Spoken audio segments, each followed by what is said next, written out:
প্রকৃতির এক অদ্ভুত সৃষ্টি এই কচুরিপানা। আমরা একে চিনি জলাশয়ের আগাছা হিসাবে, যা মাছের চলাচলে বাধা দেয় আর পানিকে ঢেকে ফেলে।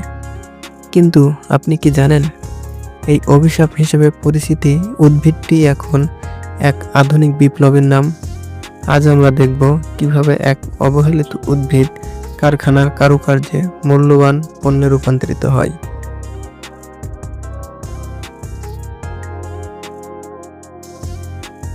গল্পের শুরু হয় এক স্থানীয় জলাশয়গুলো থেকে। পরিপক্ক কচুরিপানাগুলো সংগ্রহ করে নিয়ে আসা হয় কারখানায়। তবে যে কোনো কচুরিপানা হলেই চলে না। পণ্যের মানের উপর ভিত্তি করে সঠিক দৈর্ঘ্যের কাণ্ডগুলো বেছে নেওয়া হয়।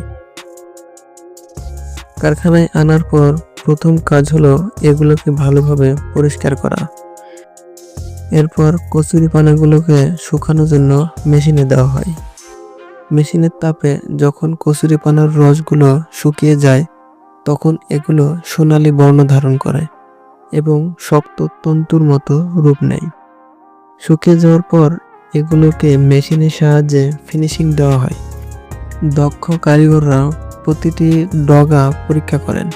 এখান থেকে শুরু হয় আসল কারিগরি। কোনোটি চলে যায় ঝুড়ি তৈরির জন্য, আবার কোনোটি চলে যায় ম্যাট তৈরির জন্য, আবার কোনোটি চলে যায় ব্যাগ তৈরির জন্য। এবার শুরু হয় বুনন কাজ। এটি একটি শিল্পের মতো। লোহার ফ্রেমের ওপর শুকনো কচুরিপানার তন্তুগুলো দিয়ে নিপুণভাবে বোনা হয় আকর্ষণীয় সব পণ্য। আধুনিক কারখানায় এ প্রক্রিয়ায় মানুষের হাতের চেয়ে মেশিনের কাজই অধিক গুরুত্ব পায়, যা প্রতিটি পণ্যকে করে তোলে অনন্য। বুনন শেষ হওয়ার পর পণ্যগুলো দীর্ঘস্থায়ী করতে এবং উজ্জ্বলতা বাড়াতে বিশেষ বার্নিশ বা ট্রিটমেন্ট করা হয়।